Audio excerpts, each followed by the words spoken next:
Assalamualaikum warahmatullahi wabarakatuh. Alhamdulillahirabbil alamin. Pada mahasiswa-mahasiswi semuanya, pada ikhwan wa akhwati fillahi ta'ala, alhamdulillah, terima kasih telah mau bersama-sama kita belajar.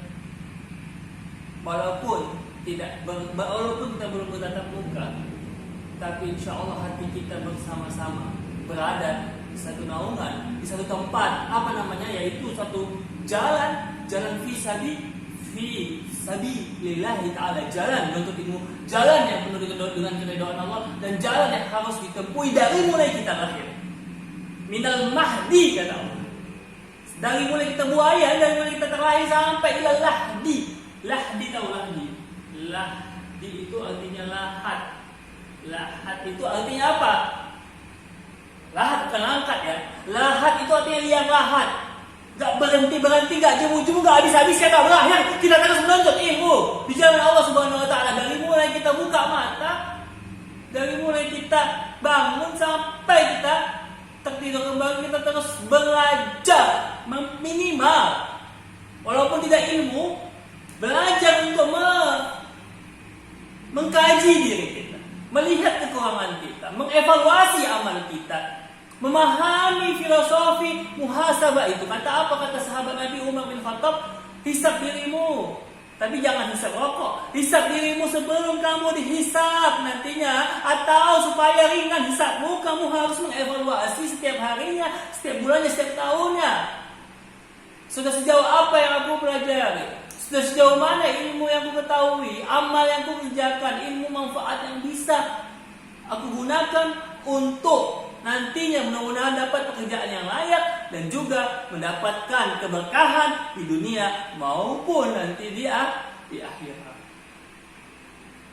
Itulah kenapa saya minta kalian di pertemuan kali ini bersama saya Bapak Muhammad Hanif MA adalah dosen UINSU, dosen FEB Sumatera Utara, dan juga dosen UMN, juga pernah 1 tahun berada di MAN 1, yaitu di full day school-nya, yang bagi Bang MAN 1 ada full day-nya. Saya sempat di situ. Kita di sini belajar bukan hanya mempelajari ilmu Al-Quran, atau kita mempelajari memang ilmu Al-Quran, tapi bukan hanya sebatas Al-Quran yang ada di dalam teks itu, tapi Al-Quran yang ada di dunia ini. Al-Quran itu bukan hanya teks saja, bahkan itu bukan disebut Quran, tapi mushaf. Al-Quran sesungguhnya, apa kata Nabi, apa kata sahabat, apa kata semua ulama-ulama, sesungguhnya Al-Quran ulama yang moderat ya istilahnya, bahwa Al-Quran itu sebenarnya adalah perlakuan Nabi, akhlak Nabi, peristiwa-peristiwa, keadaan-keadaan, amalan-amalan kebaikan, kebajikan, keisanan. Itulah satu bentuk intisari dari Al-Quran. Perbuatan itu, kisah-kisah itu, interaksi itu, tindak tanduk itu, amalan-amalan, bentuk hubungan sosial itu, kemasyarakatan itu, satu koneksi itu antar manusia, antar alam. Lalu pergerakan itu disebut sebuah aktivitas itu diambil intisarinya, diambil hikmahnya, kemudian dimasukkan ke dalam Al-Quran. Contoh, bagaimana peristiwa manusia itu lahir, manusia itu tercipta. Dari mulai dia zigot, ovum, sel, ovum, apalagi embrio. Kemudian Allah jelaskan di 15 abad yang lalu, Nabi Muhammad mendapatkan wahyu itu. Peristiwa itu, kejadian itu, keadaan itu Allah terjemahkan, Allah ringkas di dalam Al-Quran, sehingga jadilah intisarinya di dalam surat Al-Mu'minun itu kan, manusia yang diciptakan. Atau ada beberapa ayat di surat At-Tariq, khuliqa min ma'in dafiq, diciptakan dari mani, sesuatu yang hina dina, setetes yang rendah, yang kotor, yang menjijikkan. Manusia itu tadinya lahirnya dalam keadaan itu. Lalu kenapa tiba-tiba manusia itu, kalian itu ingkar kepada Allah, maksiat, tidak mau belajar berdoa kepada Allah, menyembah Allah dengan sebetul-betulnya, setakwa-takwanya, sekuat-kuatnya, sampai di dalam penghabisan memperjuangkan kalimat la ilaha illallah Muhammad Rasulullah. Itulah kenapa siapa di akhir hayatnya bisa mengucapkan la ilaha illallah, bukan hanya sekedar mengucapkan saja, tapi ia perjuangkan kalimat itu. La ilaha illallah itu Allah satu-satunya yang tuju, Allah satu-satunya yang ia kejar, yang ia mau visi misi hidupnya. Maka ketika itu tekad itu sudah bulat, insya Allah di akhir hayatnya di sakaratul maut, sembari dia setiap hari melafazkan zikir-zikir itu dan mentekadkan la ilaha illallah itu, bukan hanya diucapkan saja, bukan hanya lip service saja, bullshit saja, tetapi betul-betul ia perjuangkan nilai-nilai la ilaha illallah itu dalam sosialnya, dalam politiknya, dalam kegiatan ekonomi dirinya, dalam keluarganya, dalam rumah tangganya, dalam pertemanannya, silaturahminya. Apa jadinya?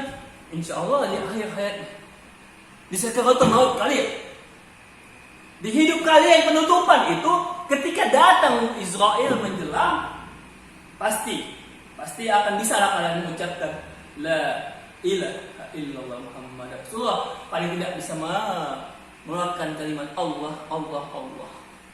Allahumma sholli, Allahumma khtimna ya Allah. Kita berdoa, Allahumma khtimna ya Allah bi husnul khatimah. Karena semua amal kita percuma, gak ada gunanya kalau di akhirnya blank, kosong, hancur. Jika tak dapat jika keluh lidah ini mengucapkan minimal kalimat Allah. Mudah-mudahan kita semua dalam keadaan husnul khatimah dan dalam naungan dan ridha Allah. Oh, kenapa Bapak baru utamanya kok ada semangat kali ya? Manusia itu harus semangat hidupnya. Tidak ada manusia yang tidak semangat. Itu pasti akan Allah berikan bantuan. Jika manusia itu tidak semangat, ibarat seperti kita makan coba. Makan tanpa ada garamnya lauknya.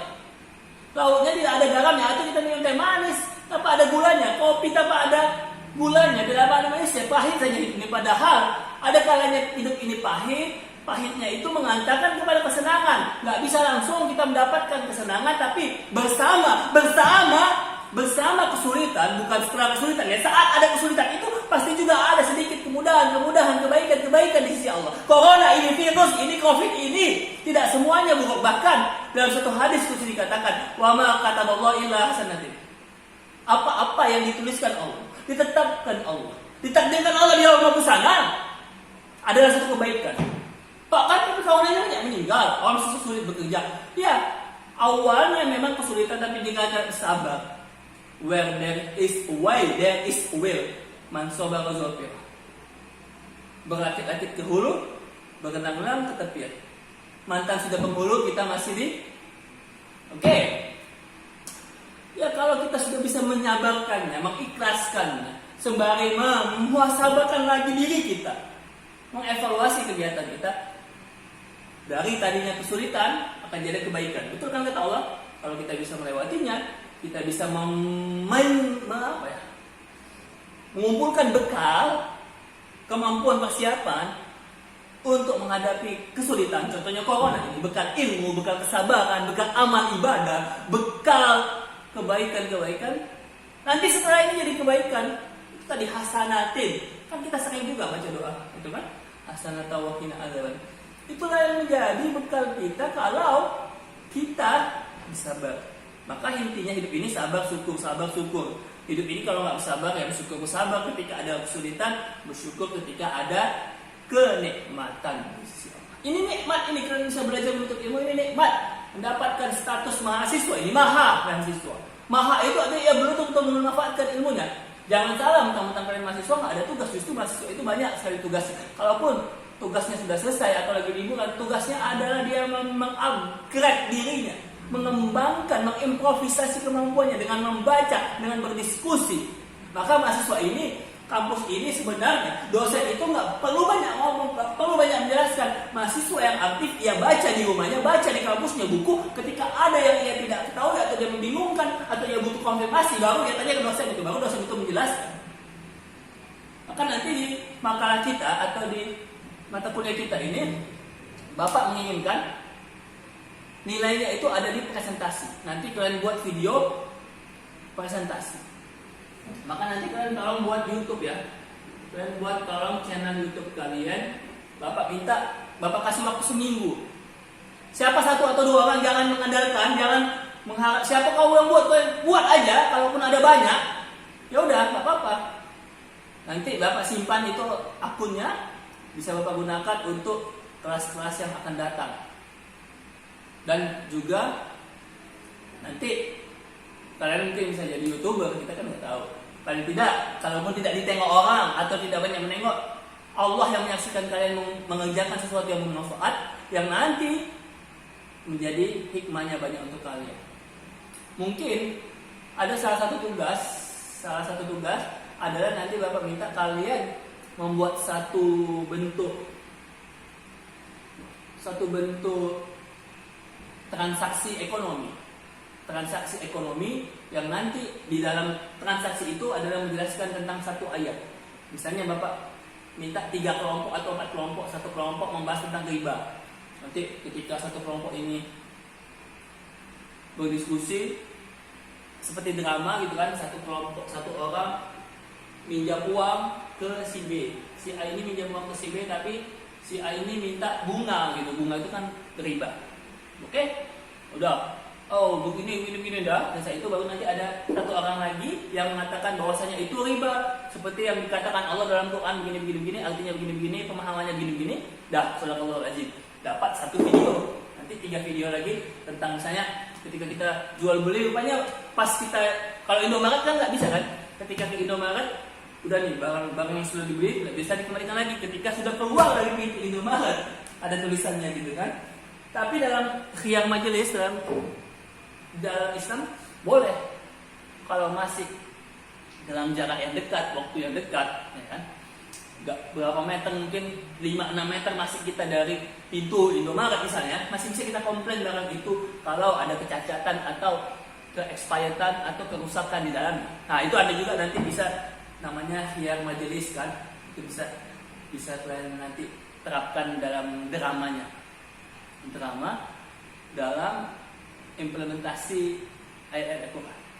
Nah, 3-4 kelompok saja. Jadi untuk kenang-kenangan nanti masukkan ke YouTube kalian. Jadi sistemnya kan ketika sudah ada YouTube, nanti misalnya makalah kelompok 1 tentang riba. Kelompok 1 tentang riba, masukkan makalahnya, masukkan penjelasannya di YouTube kalian. Kelompok 1. Oke, nanti sistemnya ketika sudah ada di YouTube, baru nanti di WA kasih linknya. Oke, kan bisa di-download dari itu kan. Ada dari aplikasi YouTube itu bisa langsung kita download, dari nanti kita diskusikan di WA. Jadi tidak pakai Zoom atau tidak pakai Google Meet. Diskusinya nanti misalnya nih. Oke, ini saya sebagai moderator kelompok 1 akan membuka makalah ini dengan baca bismillahirrahmanirrahim. Oke, selanjutnya penjelasannya ada di link di berikut ini dalam bentuk visi atau voice note. Oke, kepada teman-teman saksikan, kami kasih waktu 10 menit sampai 15 menit. Oke, nanti saya dosen yang bilang, oke mulai, langsung masuk kepada tanya jawab. Ya, nanti kalau memang ditanya jawab itu kalian aktif, itu bagus, nanti nilainya bisa tinggi. Ditanya jawab itu nanti diskusinya ketika ada yang bertanya, ada yang mengomentari audiens. Jadi moderator, siapa moderator dari makalah yang menjadi penghubung antara masuk keluarnya sanggahan atau pertanyaan, kritik dan saran dan sebagainya. Oke, saya nanya nih, bagaimana dengan konsep bunga bank yang sebelum ada bank konvensional, bank syariah? Bagaimana bank konvensional yang dulu mengeluarkan sistem bunga untuk umat Islam dulu belum ada bank syariah, lalu kemudian menabung di bank konvensional, lalu ada bunganya. Bunganya itu apa? Dibuang aja gitu aja. Nanti dimanfaatkan orang asing dan asing atau kafir gitu. Sebelum ada bank syariah, ya bagaimana ini bunganya akan dimanfaatkan gimana gitu? Nah, misalnya Bapak menanya itu, nanti ada yang menjawab, pemakalan menjawab, dan nanti habis itu dilempar ke audiens, kasih tanggapan, kasih tambahan atau kasih kritik. Sudah dikasih kritik sama audiens, kembalikan ke pemakal lagi, penanya dulu, penanya kepada saya, kepada Bapak kan. Oh begitu ya, begini, oke. Oh setuju. Nah, tapi kayaknya saya nggak setuju pula, nggak setuju lah. Karena begini saya karena oke, masuk ke pemakal, respon tetap. Ada audiens lagi tambahan tertentu. Jadi kita sistemnya nanti bisa visi, bisa ketik dan sebagainya di grup WhatsApp kita. Oke, itu dia sistemnya ya. Nanti Bapak kirim silabusnya ke kalian. Dibagilah kelompoknya. Oke, jadi gitu aja sistem kita. Makalah, jangan makalah itu dibaca, dipahami. Kalau memang nggak bisa kalian pahami, misalnya begini ya, nggak bisa kalian pahami, mungkin kalian ada notes gitu kan.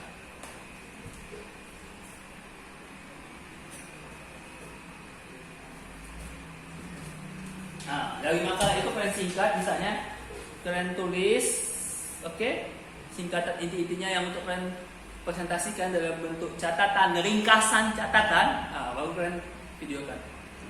Kalau bisa pakai video formatnya nanti kain master ya, karena itu bisa mempersikit atau apalah, yang penting tidak banyak apanya, size-nya. Oke, jadi jangan membaca, kalau mau membaca ya catatan ringkas itu, dan jangan terus dibaca-baca terus. Apalagi ini mata kuliah Al-Quran, paling penting ini mata kuliah Al-Quran ini. Kalau pelajaran yang lain kalian dapat C atau D, nggak apa-apa, silakan, nggak akan diazab Allah. Tapi kalau Al-Quran kalian dapat C, berarti kalian nggak, berarti kalian serempet kalian sama Al-Quran ini. Sama Al-Quran serempet, sepele, sama Allah apalagi. Na'udzubillah. Oke lah, jangan sampai hidup tidak ada semangatnya, hidup tidak ada gairahnya, seperti taman tak berbunga. Oh, begitulah kata para pujangga. Semangat ya, kita buat channel kita, mudah-mudahan channel itu jadi berkah, mudah-mudahan nanti ada 1 juta subscriber ya kan, mengalahkan kata petir. Oke, sudah sampai sini dulu ya perkenalannya. Mudah-mudahan terus belajar langsung, disiapkan waktu pembuatan makalahnya itu 1 minggu ya. Oke, nanti silakan dibaca silabusnya, ditentukan, dibagi sendiri kelompoknya. Bagi sendiri ya, karena kita udah besar, apanya kita bisa diajarin. Oke? Bagi kelompoknya, nanti siapa nama-nama kelompoknya kirim ke Bapak, diketik nama-nama kelompoknya. Oke, sampai di sini perkenalan singkat kita dan motivasi awal untuk kita mata kuliah Al-Quran. Lalu, untuk minggu depan, selain mengerjakan makalah, tugas untuk kelompok, tugas individunya yaitu menulis visi dan misi. Apa visi dan misi kalian? Untuk apa kalian belajar ke UIN ini? Apa hanya untuk menjadi sarjana akuntansi semata, atau apa lagi? Apa kehidupan kalian intinya? Ya kan? Oke, tulis namanya, tulis nama dan panggilan kalian. Jadi nanti ditulis, baru kalian tulis tangan di kertas, foto, kirim ke WA. Itu dia tugas individu, nanti ada tugas kelompok. Oke, kalau ada apa-apa silakan diskusi. Mudah-mudahan kita terus aktif dan terus nggak berhenti-henti belajar, menuntut ilmu. Apapun yang kita lihat, apapun yang kita dengar, apapun yang kita rasakan menjadi sarana pendidikan dan pembelajaran untuk kedepannya kita lebih baik.